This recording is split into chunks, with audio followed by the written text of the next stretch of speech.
박 대통령의 탄핵이 가결됐지만 전국은 여전히 수습 방안을 찾지 못하고 있습니다. 이 시각 청문회가 진행 중이긴 한데요. 무엇보다도 정치원로 하나갑 한반도 평화재단 총재님 모시고 이야기 나눠보도록 하겠습니다. 안녕하십니까? 네, 안녕하세요. 어떠세요, 총재님? 지금 닷새째 박 대통령이 탄핵 가결된 이후에 관저에 거의 집거 상태로 돼 있는 상태인데 탄핵 준비, 특히 헌법재판소의 답변서 준비를 열심히 하고 계신 것으로 전해지고 있습니다. 그런데 대부분 다 혐의를 인정하시지 못하고 있는 것 같아요. 아직도 피눈물을 흘리는 심정이실까요? 피눈물을 흘린다는 말은 반성한다는 뜻도 돼요. 네. 왜 내가 그런 일을 했던가. 그런데 이제 오히려 이 세상에 밝혀진 의혹에 대해서 이 자기 변명하기에 급급하다 이 얘기는 그 피눈물을 그 가짜로 흘린 얘기죠. 그 대통령은요. 전 국민의 그 사표입니다. 도의적으로 또 그리고 이 국민을 선도하는 데 있어서도 전 국민의 사표예요. 그렇기 때문에 언제든지 이 국민들한테 표본이 돼야 됩니다. 그러면 정직하는데도 대통령이 표본이 돼야 되고 나라를 사랑하는데도 대통령이 표본이 돼야 되고 국민을 사랑하는데도 대통령이 표본이 돼야 됩니다. 박근혜 대통령이 정말 나라를 사랑하고 국민을 사랑하고 도의적인 면에 표본이 됐다면 왜 광화문에 수백만 명이 나와서 촛불 시위를 하면서 탄핵하자고 하겠습니까? 수백만 명이 촛불 시위를 하면서 탄핵하자는 얘기는 그러한 그 국민들이 바라는 걸 대통령이 충족 못 해줬기 때문에 그런 거 아닙니까? 그러니까 대통령은 이 기회에 자기를 성찰하고 반성하고 잘못됐건 국민에게 사과하고 용서를 빌고 그것이 올바른 이 지도자로서의 자격이다. 저는 그렇게 생각합니다. 이해가 안 되는 부분이 몇 가지가 있습니다. 왜냐하면 지금 속속 전해지는 보도에 따르면 측근들의 농단, 특히 문고리 3인방이라 한 분들도 그렇고요. 그 뒤에 숨었다고 보도가 됐던 김기춘 전 실장의 경우도 그렇고요. 이렇게 대통령의 눈과 귀를 가리면서 전행이 심했던 것 같은데 모르셨을까요, 대통령은요? 알고서 그렇게 했다면은 자기 이 책임과 의무를 완전히 저버린 것이 되고 모르고 그랬다 해도 그것이 변명이 될 수가 없어요. 그건 이 일국을 책임지고 이 국민에 대해서 이 선정을 베풀어야 될 그런 대통령이 결국 얼마나 무능했냐 이걸 말한 거 아닙니까? 대통령을 어떻게 이 업무 수행을 해야 이 역사에 남고 국민에게 이 칭찬받는 대통령이 된다는 걸 몰랐다는 얘기예요. 물론 그런 대통령을 뽑은 우리 국민들도 반성해야 되지만은 여자 대통령, 그래도 우리가 우리 역사상 처음으로 여자 대통령을 뽑았다는 그것에 대해서 얼마나 세계적으로 우리가 자부심을 가졌었습니까? 그랬었죠. 그런데 결국 이렇게 된 것은 자격이 없는 사람을 대통령으로 뽑았다 그 말이에요. 그러니까 결국 따지고 보면 책임도 그런 대통령을 뽑은 국민한테 있는 거죠. 그래 국민도 반성하고 대통령도 반성하고 다시는 이러한 그 역사의 치욕을 되풀이 않겠다는 각오를 하기 위해서도 사실을 전부 말해주고 밝혀가지고 정리하고 넘어가야 됩니다. 워낙 마음이 뻥 뚫린 것 같을 것 같아요. 많은 유권자들은 말이죠. 무엇보다 따뜻한 공동체 또 자유민주주의 시장 경제까지 어쨌든 다시 우리나라가 회복이 돼야 될 거로 보이는데 황교안 총리 이제는 권한대행입니다만 어떻게 수습을 잘 하고 있다고 보시는지요? 야당은 이제 대통령 다 된 것처럼 하신다라고 하던데요. 아직 며칠 안 됐으니까 모르겠는데요. 야당이요.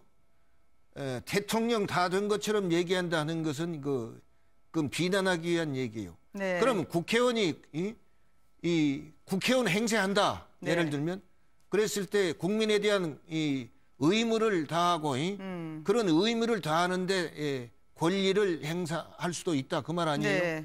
그러니까 국회의원이 국회의원다워야지. 국회의원 행사를 해야 그것이 국회의원다운 국회의원 아닙니까? 아니 총리가 대통령 거리에서 대통령 권한 대행이 되면 말이죠. 아니 대통령 그 권한 대행 행세를 해야 그 제대로 이제 대통령을 대신할 수 있는 사람이 되는 거 아닙니까? 안 그래요? 그리고 가장 중요한 건 야당이고 여당이고요.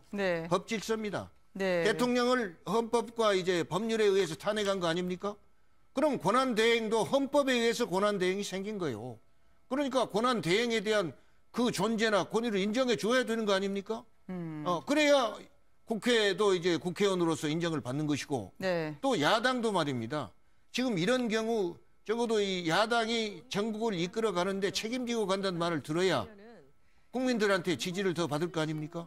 그러려면 이 야당이 어떻게 해야 되느냐? 네. 우리 구미에 맞게 뭐 이 누구 고만둬라 말이야. 우리 말 듣고 뭐 국회에 나와서 질의 답변해, 질의 응답해라 말이야. 네. 이런 걸 주장할 것이 아니라 이 황 대행이 말입니다. 네. 헌법과 법률에 의해서 그 권한에 충실하냐 안 하냐 이걸 따져야 돼요. 무엇보다 요즘은요. 이 시국에 집권당이 과연 존재를 하나라고 국민들은 묻고 싶어 할 것 같습니다. 친박은 지금 비박과 함께 이제 돌아오지 못할 강을 건너고 있다는 느낌까지 국민들에게 주고 있거든요. 나오는 얘기들이 뭐 서로 나가라, 봉건군주, 노예 근성까지 나오는데 이거 국정을 리드하면서 빨리 헤쳐나가야 할 분들이 오히려 국정을 방해하고 회방한다는 느낌까지 주고 있더라고요. 그렇죠. 그리고 이 사람들은요. 정치 권력에 대한 이 욕심뿐이지 네. 국가나 국민에 대한 의무를 생각하지 않는 사람들이에요. 그러니까 이번 탄핵을 가져온 것도 촛불 시위를 주동했던 우리 국민들이지 정치권에서 가져온 거 아니잖아요. 이 변화가 왔는데 그렇기 때문에 지금 정치권은 시민의 그러한 이 운동에 뒤에서 따라다니는 그런 이 정당 그룹이지 그 국민을 선도한 그룹이 못 되고 있어요. 그러니까 앞으로도 지금 이런 상황이 와서 우리가 이렇게 이루었단 말이에요. 이러고 나온다면 또 우리 이 시민들이 가만 안 있을 거예요. 그리고 이걸 아셔야 돼요. 우리 이 시민들이나 이 가장도 그래요. 가장이 주도적으로 가정을 이끌어 갔을 때 가장의 권위가 서고 또 이 자식들이나 이 부인한테 말이요. 영이 속된 말로 서는 것이지. 가장이 말입니다. 아이들 따라다니고 부인 따라다니고 그럼 명목 가장이지 그 가장이 영이 서겠어요? 지금 우리 정치가 그런 꼴 아닙니까? 정당이 여기서 우리가 이거 끌고 가겠다 이렇게 나오고 우리가 주역이니까 따라오라 이럴 자격이 없는 거예요. 그러면 겸손이라도 보여줘야죠. 이게 박 대통령 사당이 아닌데 이 나라보다는 대통령에 대한 충성, 편향된 의리나 계파를 우선하는 게 아닌가. 친박 의원분들은 지금 왜 그러실까요? 그건 이걸 알아야 됩니다. 시대가 얼마나 변했습니까? 왕정이 아니고 민주정치입니다. 그럼 민주정치에서는 누가 국민들을 위해서 더 많이 봉사하느냐는 경쟁을 하는 거예요. 그럼 국민한테 충성하는 것은 우리가 그걸 따져야지 왕한테 충성하는 시대가 아닌 거예요. 안 그렇습니까? 그렇기 때문에 지금 왕한테 충성을 가지고 나온 것은요. 결국 국민하고 왕이 같이 갔을 때 충성이 보람이 있는 것이지 왕하고 이 국민이 정반대 입장에 있는데 왕에게 충성하는 것은 국민을 저버리는 거예요. 그렇기 때문에 그건 정치인의 자세가 아니에요.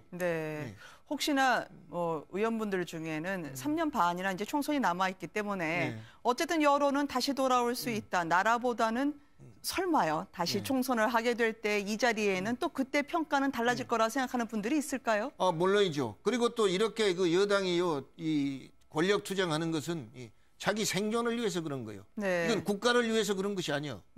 자기 생존하는데 친박을 표방하는 것이 유리하다 생각하면 친박을 표방할 것이고 반박을 표방하는 것이 유리하다고 생각하면 반박을 표방하는 겁니다. 생계형이라는 말씀이신가요? 그렇죠. 이것이 국민을 위해서 지금 친박 반박이 있는 거 아니지 않소. 그러니까 우리 국민들은 말입니다. 이런 정치를 좀 미안하지만 싹 쓸어버려야 돼요. 국민의힘으로. 그런데 이 국회의원 임기가 3년 남았습니다. 3년 남았지만은 앞으로 그걸 주셔야 돼요. 그리고 제가 이 여당 그 분들한테 말하고 싶어요. 이제 여기서요. 누가 주도권 잡느냐 이걸 가지고 다투면은 양쪽 다 손해봐요. 잘못하면 자멸해요. 그러니까 여기서는 누가 먼저 반성하고 말입니다. 앞으로 잘하느냐 경쟁을 하고 나서야지. 그래야 앞으로 3년 동안에 국민들한테 좋은 인상을 받게 되면 정치적으로 살아남을 것이고 좋은 인상 못 받으면 못 살아남는 거 아닙니까? 살아남기 위해서도 정직한 자세로 국민을 대해야지 국민이 어떻게 생각하는가는 생각하지 않고 왕에게 충성하겠다고 나오는 것은 완전히 시대 역행적이고 자기 생존을 위해서도 보탬이 안 됩니다.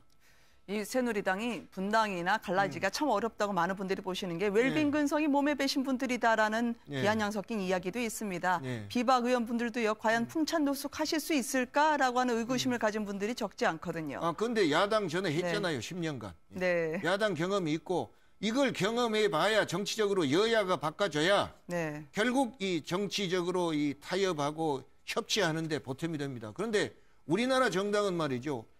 여당 했을 때 주장하는 건 이 야당이 되면 다 잊어버려요. 네. 또 야당 했을 때 주장한 건 여당이 되면 또 잊어버려. 그러니까 일관성이 없는 거예요. 네. 그 국민을 위한 정당이 아니라 또는 정책을 집행해서 국민한테 지지받는 경쟁을 하는 정당이 아니라 그때그때 유리할 때 말입니다. 자기 네. 권리 주장하는 이건 붕당적인 성격이에요. 참 여든 야든 오늘 같이 의견을 나누면서 국민들이 답답한 마음이 좀 해소되길 바라는데 안 되고 있을 것 같아서요. 야당이 좀 한동안 살만한가 싶었어요. 수권 정당의 여유가 보이는 듯하고요. 다시 난타전입니다. 이제 예. 반문연대도 나오고 예, 이재명 시장 현상은 어떻게 보시는지요, 총재님? 아니요, 그것은 이 우리나라에 비유하자면 저는 이 미국의 트럼프 현상 같은 그런 걸 그러세요? 느끼는데 네. 그런 현상이 나와야 네. 이 기존 정치 지도자들이 반성할 계기가 되고 말이죠. 네. 그런 현상이 나왔을 때 제대로 하면 국민이 박수를 보내줘야 돼요. 네. 예. 그렇게 했을 때 이 국민의 힘으로 변화를 가져올 수 있는 것입니다. 예. 네. 그러면 이재명 시장이 어떻게든 다음 대선 주자 반열에서 문재인 전 대표하고 비교적 예. 정말 현실적으로 진지하게 싸울 만한 사람이 될 거라고 보십니까? 저는 잘 몰라요. 네. 최근에 이제 부각이 되고 그랬는데 지금 문재인 그 전 대표에 대해서는 많은 국민들이 어느 정도 염증을 느끼고 있어요. 지지자들은 말입니다. 죽어도 네. 문재인 하지만. 네. 그런데 이제 이재명 시장이 나오니까 이제 관심을 갖게 된 것 같아요. 네. 저래 좀 다르나 하고 말이죠. 네. 그런데 제가 보면요, 이 전달하는 메시지가요, 이재명 시장 보니까 간단 명료하더라고요. 네. 그리고 핵심을 말이에요. 군더더기가 없어요. 네. 국민들은 그걸 원한 것 같아요. 네. 예. 그러지 결국 이 메시지가 길어버리면 처음에 한 말 듣다가 그 말이구나 하는데 다음 끝 보면 뭔 말하는지 몰라요. 네. 예, 핵심이 없어. 그래도 뭐 문재인 전 대표가 그래도 아직까지 여론 지지도 1위를 달리고 있기 때문에 염증도 있겠지만 그래도 나름대로 지원하는 분들도 꽤 있는 이유도 있을 것 같거든요. 그런데 일인데 그걸 네. 본인도 아실 거예요. 어제의 일이나 오늘의 일이나 그 비율은 똑같아. 네. 이것이 어제 1위 했을 때보다 오늘 1위가 비율이 늘어나야 돼. 그런 거 없잖아요. 이 지지율이 말이죠. 박수권이란 말씀이시군요. 딱 그 정도에 있어. 그러니까 네. 자기네들 식구끼리 말이요. 네. 하는 잔치로 전락할 가능성이 많다 이 말이에요. 참 워낙 이분하고 또 1, 2위를 다퉜던 분이 반기문 총장이었습니다.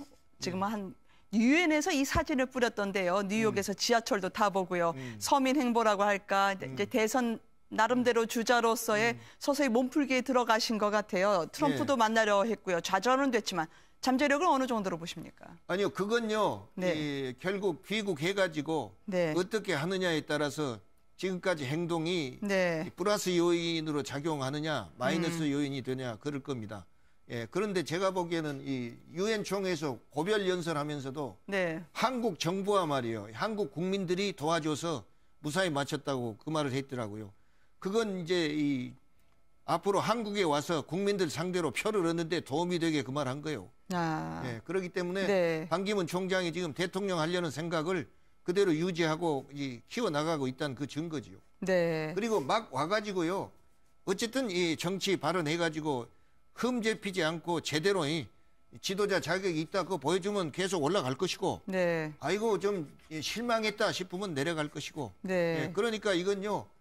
하나도 말입니다. 이 경쟁한 사람들이 누구를 두려워할 필요 없어요. 내가 절대적으로 국민을 위해서 자기 철학과 정책을 네. 가지고 끝까지 가는 거예요. 네. 그것이 중요하지.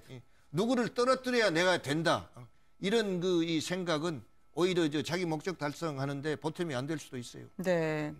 마지막으로 뭐 안철수 전 대표의 경우에는 손학규 고문에 대해서도 또 유승민 의원에 대해서도 본인이 손을 내미는 것 같더라고요. 네. 혹시 이 흐름들이 나중에 대선 막판쯤으로 가다 보면 네. 어떻게 귀결이 될지 혹시 전망이 될지 모르겠습니다. 제3지대론도 있고 네. 한데요. 결국 반기문 총장이 이제 귀국함을 계기로 해가지고 네.